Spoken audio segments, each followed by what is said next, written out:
السلام علیکم دوستوں، میں آپ کو چند واقعات ذکر کروں گا۔ اور پہلی واقعہ، پیغمبر صلی اللہ علیہ وسلم سے ایک دیہاتی شخص نے 25 سوالات کیے اور پیغمبر صلی اللہ علیہ وسلم نے ان 25 سوالاتوں کے جوابات دیے۔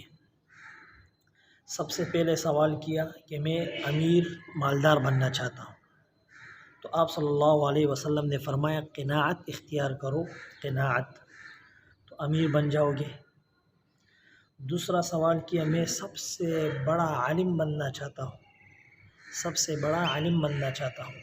آپ صلی اللہ علیہ وسلم نے فرمایا، اس کو جواب دیا کہ تقوی اختیار کرو، یعنی اللہ سے ڈرنا اختیار کرو، اللہ سے ڈرو، پرہیزگار اور بڑے عالم بن جاؤ گے، پرہیزگاری اختیار کرو، بڑے عالم بن جاؤ گے۔ تیسرا سوال کیا میں عزت والا بننا چاہتا ہوں، یعنی عزت دار آدمی بننا چاہتا ہوں کہ لوگ میری عزت کریں، تو آپ صلی اللہ علیہ وسلم نے ان سے فرمایا کہ مخلوق کے سامنے ہاتھ پھیلانا بند کر دو، یعنی مخلوق سے مانگنا بند کر دو، صرف ایک اللہ سے مانگو، تو آپ عزت دار بن جاؤ گے۔ چوتھا ایک سوال یہ کیا کہ میں اچھا آدمی بننا چاہتا ہوں، یعنی اچھا انسان بننا چاہتا ہوں۔ آپ صلی اللہ علیہ وسلم نے جواب دیا لوگوں کو نفع پہنچاؤ، یعنی لوگوں کو فائدہ پہنچاؤ، تو اچھے آدمی بن جاؤ گے۔ اور جو پھر ایک سوال کیا کہ عادل انصاف کرنے والا بننا چاہتا ہوں، تو آپ صلی اللہ علیہ وسلم نے ان سے کہا کہ جو چیز اپنے لیے اچھا سمجھتے ہو وہ دوسروں کے لیے پسند کرو، جو چیز اپنے لیے پسند کرتے ہو وہ دوسروں کے لیے بھی پسند کرو۔ پھر سوال کیا طاقتور بننا چاہتا ہوں، مضبوط بننا چاہتا ہوں، تو آپ صلی اللہ علیہ وسلم نے فرمایا اللہ پر بھروسہ رکھو، اللہ پر توکل رکھو، طاقتور اور مضبوط ترین انسان بن جاؤ گے۔ پھر سوال کیا کہ اللہ کے ہاں، اللہ کے دربار میں خاص آدمی بننا چاہتا ہوں۔ یہ ایک دیہاتی سوال کر رہے ہیں آپ صلی اللہ علیہ وسلم سے، اور آپ صلی اللہ علیہ وسلم کو جوابات دے رہے ہیں کہ ایک اللہ کے ہاں میں خاص عزت والا آدمی، خاص آدمی بننا چاہتا ہوں۔ آپ صلی اللہ علیہ وسلم فرمایا کثرت سے ذکر کرو، یعنی کثرت سے اللہ کو یاد کرو، تو اللہ کے ہاں خاص بن جاؤ گے۔ پھر سوال کیا کہ رزق میں برکت چاہتا ہوں، رزق میں وسعت چاہتا ہوں، وسعت چاہتا ہوں کہ میرا رزق بڑھ جائے، تو آپ صلی اللہ علیہ وسلم نے فرمایا ہمیشہ وضو سے رہو، وضو سے ہمیشہ رہو، ہمیشہ باوضو رہو، ہر وقت وضو میں رہو، تو اللہ رب العالمین رزق میں برکت عطا فرما دیں گے۔ پھر سوال کیا کہ میں چاہتا ہوں میری ہر دعا قبول ہو، یعنی میں جو بھی دعا کروں وہ قبول ہو جائے، تو آپ صلی اللہ علیہ وسلم نے فرمایا حرام کھاؤ، نعوذ باللہ، حلال کھاؤ، حلال، حرام سے اپنے آپ کو بچاؤ۔ کیا کرو؟ حرام سے اپنے آپ کو بچاؤ اور حلال کھاؤ۔ آپ اگر حلال کھاؤ گے تو آپ کی ہر دعا قبول ہوگی۔ حرام نہ کھاؤ، حرام سے اپنے آپ کو بچاؤ۔ پھر سوال کیا کہ میں ایمان والا بننا چاہتا ہوں کہ میری ایمان سب سے اچھا ہو، سب سے مضبوط ایمان ہو میرا، تو آپ صلی اللہ علیہ وسلم نے فرمایا اچھے اخلاق اپناؤ، یعنی کردار اپنا، جو اخلاق تمہارے ہیں نا اس کو اچھا کرو، کردار کو درست کرو، لوگوں سے خوش طبیعی سے ملو، غصہ نہیں کرو کسی پر، گالی نہیں دو کسی کو۔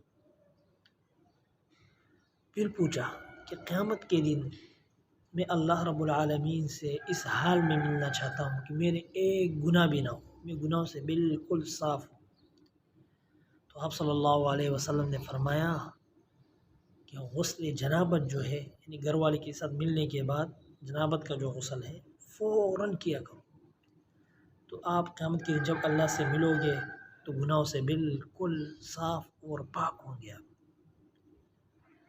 پھر پوچھا کہ میں چاہتا ہوں میری گناہ کم ہو جائے، گناہوں میں کمی کرنا چاہتا ہوں، آپ صلی اللہ علیہ وسلم نے فرمایا کثرت سے استغفار کرو، استغفر اللہ، استغفر اللہ الذی لا الہ الا هو الحی القیوم، استغفر اللہ العظیم، یہ کثرت سے استغفار کرو، گناہوں میں کمی ہو جائے گی۔ پھر پوچھا قیامت کے دن روشنی میں نور میں اٹھنا چاہتا ہوں۔ آپ صلی اللہ علیہ وسلم نے فرمایا ظلم کرنا چھوڑ دو، کسی پر ظلم مت کرو۔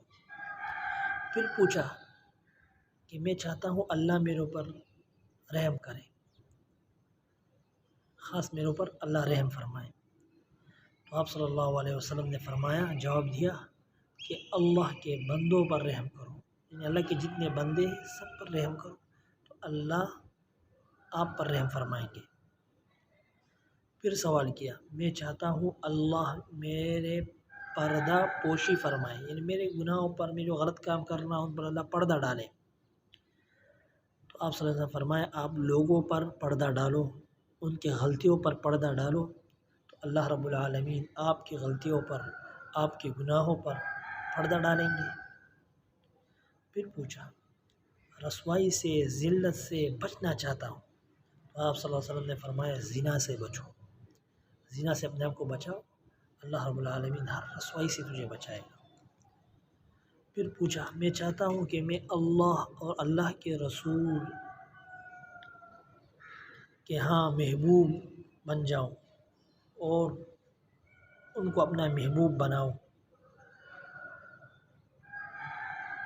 تو آپ صلی اللہ علیہ وسلم نے اس کو جواب دیا جو شخص اللہ اور اللہ کے رسول کے محبوب ہے، اللہ اور اللہ کے رسول کو پسند کرتے ہیں، ان کی اتباع کرتے ہیں، آپ اس کو اپنا محبوب بناؤ تو آپ خود اللہ کے اور اللہ کے رسول کے محبوب بن جاؤ گے۔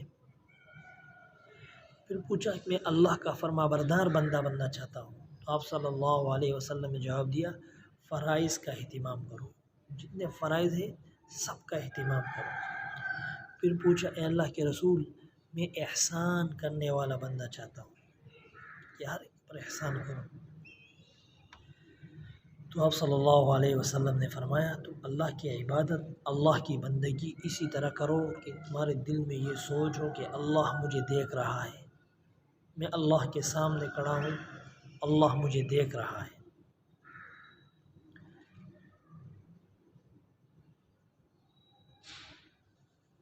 پھر پوچھا یا اللہ کے رسول کون سی ایسی چیز ہے جو مجھے گناہوں سے خلاصی دلائے گی، گناہوں سے معافی دلائے گی؟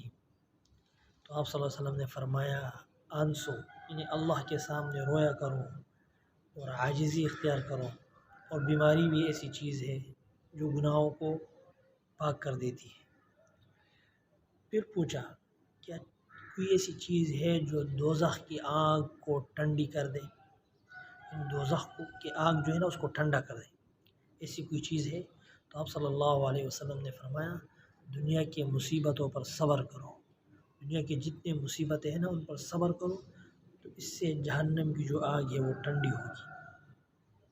پھر پوچھا ایسی کوئی چیز ہے جو اللہ کے غصے کو ٹھنڈی کرے، یعنی اللہ کی جو غصہ ہے اس کو ٹھنڈا کرے، ایسی کوئی چیز ہے؟ تو آپ صلی اللہ علیہ وسلم نے فرمایا چپکے چپکے صدقہ دیا کرو اور صلح رحمی کیا کرو، چپکے چپکے کسی کو بتا کے نہیں، پوشیدہ طور پر جا کے کسی غریب کے ہاتھ میں پیسے تھما دیے، کسی کے لیے آٹا خرید لیا، کسی کی خبر گیری کی، چپکے چپکے اعلان نہیں کہ سب کو بتا کہ میں نے اس کو پیسے دیے، بس خاموشی سے کسی کو دے دیے۔ تو آپ صلی اللہ علیہ وسلم پھر سوال کیا کہ سب سے بڑی برائی کیا ہے، سب سے بڑی برائی؟ تو آپ صلی اللہ علیہ وسلم نے فرمایا برے اخلاق اور بخل، بخل اور برے اخلاق جو ہے سب سے بڑی برائی ہے، برے اخلاق اور بخل۔ پھر پوچھا کہ سب سے بڑی اچھائی کیا ہے، یہ اچھا کام کون سا ہے؟ آپ صلی اللہ علیہ وسلم نے فرمایا اچھے اخلاق، تواضع اور صبر، اچھے اخلاق، تواضع اور صبر یہ سب سے اچھی چیز ہے۔ پھر پوچھا کہ اللہ کے غصے سے بچنا چاہتا ہوں تو آپ صلی اللہ علیہ وسلم نے اس کو جواب دیا کہ لوگوں پر غصہ کرنا چھوڑ دو، لوگوں پر چیخنا چلانا بند کر دو تو اللہ بھی آپ پر غصہ نہیں ہوں گے۔ یہ تھے 25 سوالات جو ایک دیہاتی نے آپ صلی اللہ علیہ وسلم سے کیے تھے اور آپ صلی اللہ علیہ وسلم نے ان کو جوابات دیے تھے۔ اس کے بعد میں آپ کو 2-3 واقعات سناؤں گا، پھر اجازت چاہوں گا آپ سے۔ اللہ رب العالمین آپ سب کو خوش فرمائے، اور خاص کر عبدالعظیم بھائی کو جو ہمارے لیے اتنی کوششیں کر رہا ہے،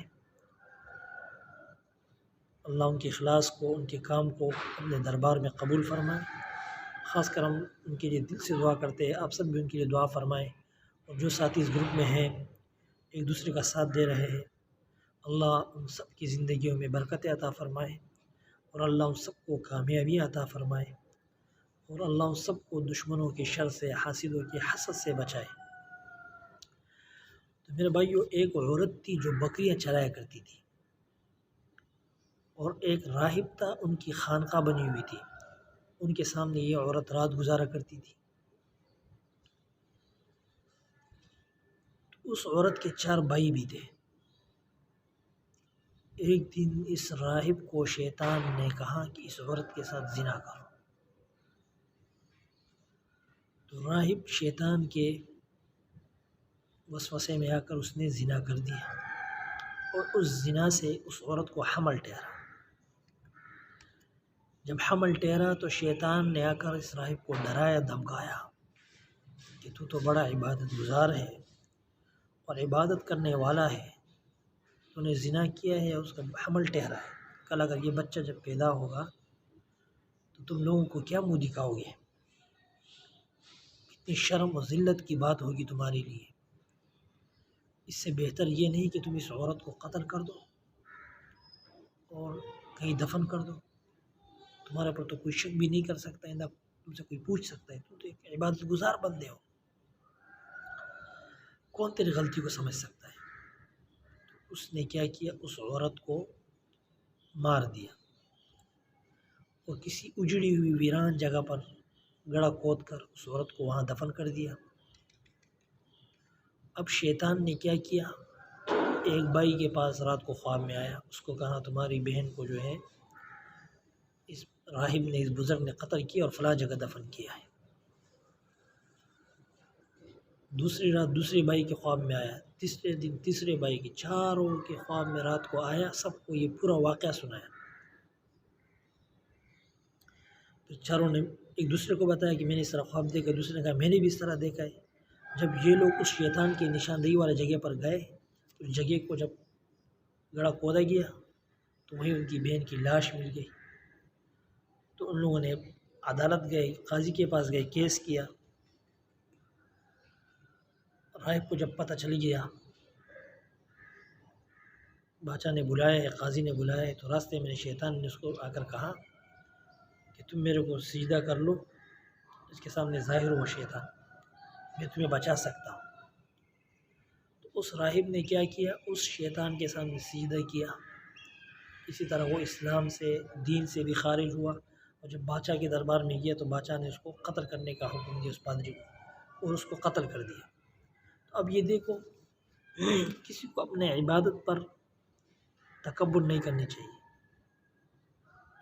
یہ نہیں کہنا چاہیے فلاں گناہگار ہے، فلاں اس طرح کام کرتا ہے، میں عبادت گزار ہوں، میں نافل پڑھتا ہوں، تہجد پڑھتا ہوں۔ اصل چیز ایمان پر خاتمہ ہے کہ وہ کس کس کو اللہ عطا فرما دیتا ہے۔ اب یہ دیکھو، یہ ایک بڑا بزرگ تھا، ایک اللہ والا تھا، مگر کیا کیا، شیطان نے اس کو بہکایا، اور زنا کرانے کے بعد قتل بھی کرا دیا، پھر اپنے آپ کو سیدھا کرا کر، کافر کرا کر مروا دیا بادشاہ سے۔ تو اسی طرح ہوتا ہے کہ تکبر پر، یعنی تکبر نہیں کرنی چاہیے اپنے عبادت پر۔ ایک بزرگ کے بارے میں آتے ہیں، وہ کہیں گزر رہے تھے راستے سے، بہت بڑے بزرگ تھے، بہت بڑے عالم محدث تھے۔ انہوں نے ایک صلیب دیکھی ایک جگہ پر، جب صلیب دیکھا تو اس نے کہا کہ بھائی یہ کیسے لوگ ہیں، صلیب، عیسائیوں کے گھروں پر صلیب لٹکا ہوتا ہے نا، صلیب، اس طرح صلیب جو لگا ہے، یہ کیسے لوگ ہیں کہ اللہ کو نہیں پہچانتے، اللہ کو نہیں جانتے، اس کے دل میں تکبر آیا۔ اللہ کو یہ بات پسند نہیں آئی۔ یہ جب تھوڑا آگے گیا تو عورتیں تھیں، کنویں سے پانی کر لے جا رہی تھی سب۔ اس نے ایک عورت پر اس کی نظر پڑی، اور اس عورت پر یہ دل ہار بیٹھا، یعنی عاشق ہو گیا۔ وہ عورت عیسائی تھی، تو یہ رشتے کے لیے ان کے گھر جب گیا تو اس کے والد نے کہا میرے شرائط ہے پہلے دین کو چھوڑنا ہوگا، پھر 2 سال یا 3 سال جو میرے خنزیر ہیں ان کو چرانا ہوگا جنگل میں۔ تو اس نے کہا میرے کو سب منظور ہے۔ اپنے مریدوں سے کہا تم چلے جاؤ، مجھے اپنے حال پہ چھوڑ دو۔ مرید ان سے چلے گئے، ہزاروں مرید ان کے ساتھ تھے، وہ واپس ہو گئے، شیخ کو ادھر چھوڑ دیا۔ شیخ جنگل میں خنزیر چرا رہا ہے۔ 1 سال اس طرح گزرا۔ اس کے شاگرد کو خیال آیا کہ جاتا ہوں شیخ کو دیکھتا ہوں، اس کے لیے دعا کی اللہ سے کہ یا اللہ میرے شیخ سے میری ملاقات کرا دے۔ جب یہ شیخ کے پاس آیا تو شیخ کے ہاتھ میں ایک ڈنڈا تھا اور خنزیروں کو چرا رہا تھا اور اسلام سے نکل چکا تھا۔ اس نے جب ہم نے شیخ کی حالات دیکھی تو یہ رونے لگا، اتنا روئے کہ شیخ بھی رونے لگا۔ تو اس نے اللہ سے شیخ کے لیے دعا کی، اللہ شیخ کو ہدایت عطا فرما دے۔ شیخ کے لیے ہدایت کی دعا جب کی تو شیخ سے پوچھا تمہیں کیا یاد ہے، کوئی حدیث یاد ہے تیرے کو؟ تو اللہ کو حدیثیں یاد تھی، ابھی کتنے یاد ہیں؟ اس نے کہا مجھے صرف ایک حدیث یاد ہے، پیغمبر صلی اللہ علیہ وسلم نے فرمایا جو اپنے دین کو بدل لے اس کو قتل کر دو، اور ایک قرآن کی آیات یاد ہے، باقی کچھ بھی یاد نہیں ہے۔ اللہ سے معافی مانگی، توبہ کی اللہ سے، توبہ طائب ہو کر اللہ نے اس کو معاف کر دیا، اور اس کا جو علم سلب ہو گیا تھا، جو حدیث سے اس سے بھول گئی تھی، اللہ نے واپس ذہن میں ڈال دی، اور یہ ایمان لے آیا، مسلمان ہو گیا دوبارہ، اور اللہ نے اس کو جو علم سلب کر لیا تھا اس کو واپس کر دیا۔ پھر اس سے جب پوچھا، اس نے اللہ سے دعا کی کہ اللہ اتنی بڑی سزا مجھے کیوں ملی؟ اس کو الہام ہوا یا اس نے خواب دیکھا کہ تم نے جو بات کہی تھی راستے میں کہ صلیبیوں کے گھروں پر جو صلیب لٹکے ہوئے ہیں، عیسائیوں کے گھروں پر، تم نے کہا تھا کہ یہ کیا چیز ہے، تیرے دل میں بڑائی آئی تھی، تکبر آیا تھا، اور یہ تکبر مجھے پسند نہیں تھا۔ اللہ نے فرمایا، مجھے اللہ نے فرمایا، پچھلا واقعہ میں نے آپ کو سنایا تھا دوستوں، جس میں شخص نے تکبر کیا تھا اور اللہ نے اس سے پورا عبادت، ان کے حدیث قرآن مجید سب چیزیں سلب کر لی تھی اس سے۔ تو اللہ کو تکبر بہت ناپسند ہے۔ دوسری بات میں یہ کرتا ہوں کہ صحبت کا بہت بڑا اثر ہوتا ہے، صحبت کا، کہ صحبت بری نہیں رکھنی چاہیے، اچھی صحبت میں رہو گے تو کامیاب ہوگے۔ ایک مینڈک تھا، مینڈک سمندر کے کنارے، دریا تالاب کے کنارے، اس کے پاس ایک چوہا آیا اور مینڈک سے کہا کہ میں تیرے ساتھ دوستی کرنا چاہتا ہوں۔ تو چوہے نے کہا ٹھیک ہے، دونوں نے دوستی کر لی۔ جب دونوں کی دوستی ہوئی تو کبھی چوہا آتا دریا کے تالاب کے کنارے بیٹھ جاتا، مینڈک تو پانی میں ہو تو اس کو پتہ نہیں چلتا، کبھی مینڈک اوپر آ جاتا، چوہا نہیں ہوتا۔ تو چوہے نے مشورہ یہ دیا کہ ایسے کرتے کہ میں اپنے گلے میں رسی یعنی دھاگا ڈالتا ہوں اور تم اپنے دم سے باندھ دو، تم اپنے ٹانگ سے باندھ دو۔ تو مینڈک نے رسی یہ دھاگا جو تھا اپنے ٹانگ سے باندھ لیا، اور چوہے نے اپنے گردن سے، بڑی دھاگا تھی اس وقت، اور کہا جب میں آؤں گا تو میں اس دھاگے کو ہلا کر تمہیں اشارہ دوں گا، تم پھر پانی سے اوپر آیا کرو۔ تو اسی طرح ان دونوں کی دوستی میں یہی ہوتا رہا، چوہا کنارے آ جاتا، رسی دھاگے کو کھینچتا تو اندر سے مینڈک نکل آتا، دونوں گپ شپ کرتے۔ ایک مرتبہ ایسا ہوا کہ چوہا آیا تالاب کے کنارے اور اس نے دھاگے کو کھینچا، مینڈک بھی اوپر آ گیا، دونوں بیٹھ گپ شپ کر رہے تھے۔ اوپر سے چیل نے جب چوہے کو دیکھا تو چپٹا مارا اور چوہے کو اٹھا دیا۔ جب چوہے کو اٹھایا تو اس کے ساتھ خود بخود وہ مینڈک بیچارہ بھی اٹھ گیا۔ شکار تو چوہا تھا مگر یہاں شکار مینڈک بھی ہو گیا۔ اب یہ ماحول جو ہے، انسان کی صحبت جو ہے، یہ بہت بڑا اثر کرتی ہے۔ اب مینڈک کو کیا ضرورت تھی چوہے کے ساتھ دوستی لگانے کی، دل لگانے کی، یاری لگانے کی؟ اپنے آپ کو ہلاک کر دیا چوہے کی وجہ سے، وہ مینڈک بھی ہلاک ہو گیا چوہے کی وجہ سے۔ اگر مینڈک ٹھیک کام کرتا تو وہ ہلاک نہیں ہو سکتا۔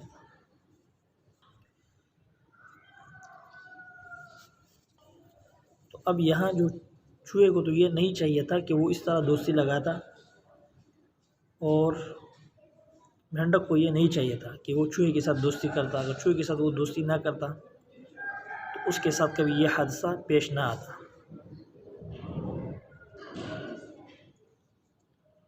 تو اسی طرح انسان کو جو صحبت ہے، انسان کو صحبت ساتھی جو ہے ان کا بھی سوچ سمجھ کر اختیار کرنا چاہیے۔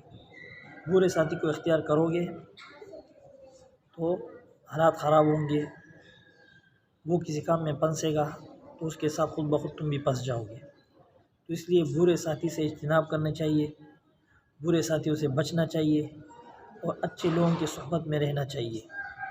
اچھے صحبت میں اگر رہو گے تو کامیاب ہوگے۔ اصحاب کہف والے غار والے جو نوجوان تھے، ان کے ساتھ ایک کتا تھا۔ وہ کتا غار کے دہانے پر ان کے ساتھ بیٹھا ہوا تھا۔ وہ تو اندر سو گئے تھے، اللہ نے ان کو سلا دیا تھا 310 312 سال، مگر وہ کتا غار کے دہانے بیٹھ گیا تھا۔ اس وجہ سے اللہ رب العالمین نے ان کی صحبت کی وجہ سے ان کو کیا کیا، قیامت کے دن پیغمبر صلی اللہ علیہ وسلم نے فرمایا وہ کتا جو ہے وہ جنت میں داخل ہوگا انسان کی شکل میں۔ کیوں؟ اس کتے نے نیک لوگوں کی صحبت اختیار کی تھی۔ ہم بھی اگر نیک لوگوں کی صحبت اختیار کریں گے تو ہمارا حشر بھی ان کے ساتھ ہوگا۔ نیک لوگوں کے ساتھ ہم محبت رکھیں گے تو ہمارا حشر ان نیک لوگوں کے ساتھ ہوگا۔ وہ ایک کتا تھا، انسان نہیں تھا، مگر اچھے لوگوں کے ساتھ ان کی صحبت رہی، اچھے لوگوں کے ساتھ رہا وہ۔ تو اس وجہ سے اللہ رب العالمین نے قیامت کے دن اللہ رب العالمین اس کتے کو جنت میں داخل فرمائیں گے۔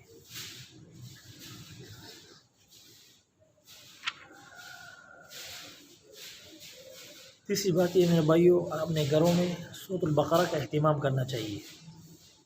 یعنی اب اگر جنات آپ کو پریشان کر رہے ہیں یا کوئی اور مسئلہ ہے آپ کے ساتھ، تو آپ نے کیا کرنا ہے، سورۃ البقرہ کی تلاوت کرنی ہے۔ آپ اگر سورۃ البقرہ کی تلاوت کرو گے تو گھر میں جنات پریشان کرتے ہیں، وہ پریشان کرنا چھوڑ دیں گے۔ 13 حدیثوں میں آیا ہے کہ سورۃ البقرہ کی تلاوت کیا کرو، 13 حدیثوں سے سورۃ البقرہ کی تلاوت ثابت ہے۔ مسند دارمی میں حضرت ابن مسعود سے روایت ہے کہ جس گھر میں سورۃ البقرہ پڑھی جائے اس گھر سے شیطان کو لوہا مار کر گوز مارتا ہوا بھاگ جاتا ہے۔ وہ ہر چیز کی ایک اونچائی ہوتی ہے، اور قرآن کی اونچائی کیا ہے، سورۃ البقرہ میں ہے۔ حضرت عبداللہ بن مسعود کا فرمان ہے جو شخص سورۃ البقرہ کی 4 آیاتیں، آیت الکرسی اور 2 آیات آیت الکرسی کے بعد جو ہے، اور اس کے بعد 3 آیاتیں سب سے آخری للہ ما فی السماوات والے سورۃ البقرہ کے، یہ جملہ 10 آیاتیں بن گئی۔ یہ رات کے وقت پڑھ لے، اس گھر میں شیطان داخل نہیں ہو سکتا، اور نہ اس گھر میں چور آ سکتے ہیں، نہ ان کو رات کو کوئی ستا سکتا ہے۔ اللہ رب العالمین پھر اس گھر کا حفاظت فرماتے ہیں۔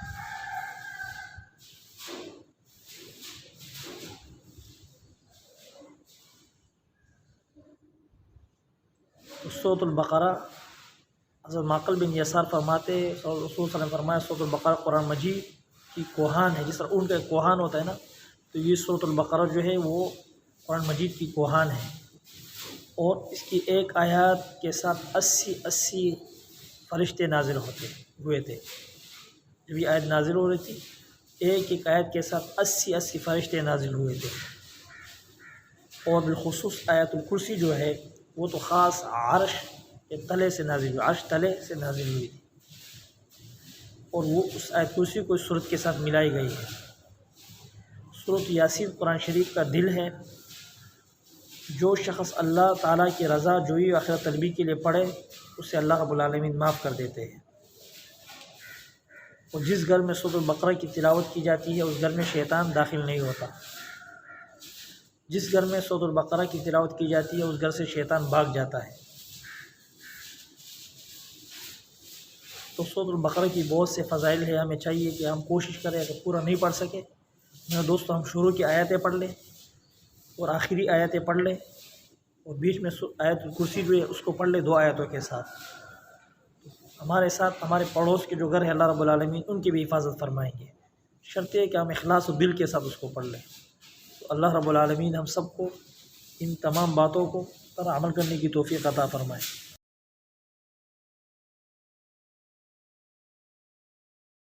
السلام علیکم دوستو، آج میں آپ کو ایک شخص کا واقعہ بیان کروں گا جو بہت بڑا گناہگار تھا۔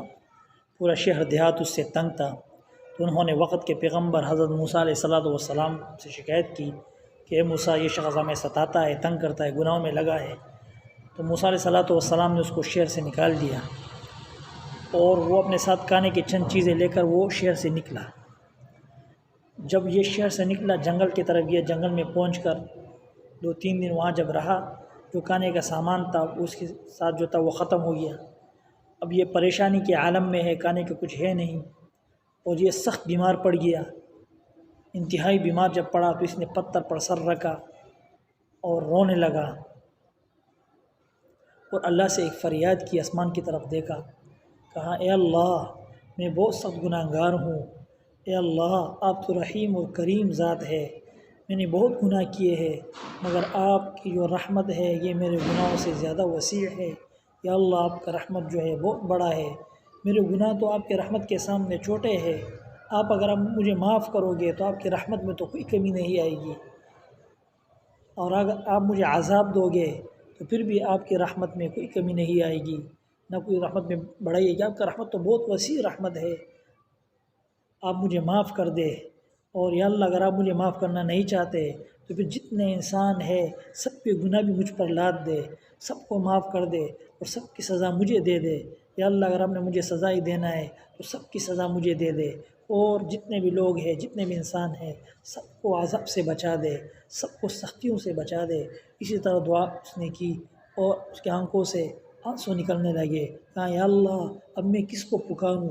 یا اللہ، اس ویرانے میں آپ ہی میرے رب، و مجھ سے گناہ ہو چکے ہیں، شہر والوں نے مجھے نکال دیا، دیہات والوں نے مجھے نکال دیا گناہگار کہہ کر، یا اللہ میں کسی اور کا بندہ تو نہیں ہوں، یا اللہ میں تو آپ کا بندہ ہوں، یا اللہ آپ نے مجھے پیدا کیا ہے، یا اللہ آپ اگر آپ مجھے معاف نہیں کریں گے تو میں کہاں جاؤں گا، میں کس در پر جاؤں گا، میں کس سے دعا مانگوں گا، میں کس سے معافی مانگوں گا؟ یا اللہ آپ مجھے معاف کر دے۔ یہ دعائیں کی، اور اس کے آنکھوں سے آنسو نکل رہے تھے، اس کے رخسار پر بہہ رہے تھے، اور اس کی روح قبض ہو گئی۔ خواب میں موسیٰ علیہ السلام نے یا وقت کے بزرگ نے خواب دیکھا کہ جاؤ اور جنگل میں میرا ایک دوست کی لاش پڑی ہے، اس کو اٹھاؤ اور اس کا جنازہ پڑھو، اپنے ساتھ لوگوں کو بھی لے جاؤ، عبادت گزاروں کو بھی لے جاؤ، صلحاء کو بھی لے جاؤ، سب کو اپنے ساتھ لے جاؤ۔ وقت کے نبی نے آواز لگائی کہ اللہ کے ایک ولی کا انتقال ہو چکا ہے فلاں جنگل میں، سب وہاں چلتے ہیں، ان کے لیے ان کا جنازہ پڑھنا ہے، ان کے لیے دعا کرنی ہے۔ تو سب وہاں چلے گئے۔ جنگل میں جب دیکھا تو یہ وہی شخص، وہ گناہگار تھا جس کو ان لوگوں نے شہر سے نکالا تھا، جس کو موسیٰ علیہ السلام نے شہر سے نکالا تھا، جس کو اس گاؤں والوں نے شہر سے نکالا تھا، گناہگار ٹھہرا کر نکالا تھا۔ تو انہوں نے موسیٰ سے کہا اے موسیٰ، یہ تو وہی شخص ہے، یہ تو وہی انسان ہے گناہگار جس کو ہم نے شہر سے نکالا ہے، اور آپ کہتے ہو یہ اللہ کا ولی ہے۔ یہ اللہ کا ولی کس طرح 3-4 دن میں بن گیا؟ تو موسیٰ علیہ السلام سجدے میں گر گئے، اللہ سے دعا کی، اللہ یہ کس طرح آپ کا ولی بن گیا، یہ کس طرح آپ کا دوست بن گیا، یہ تو گناہگار تھا، ہم نے شہر سے نکالا تھا۔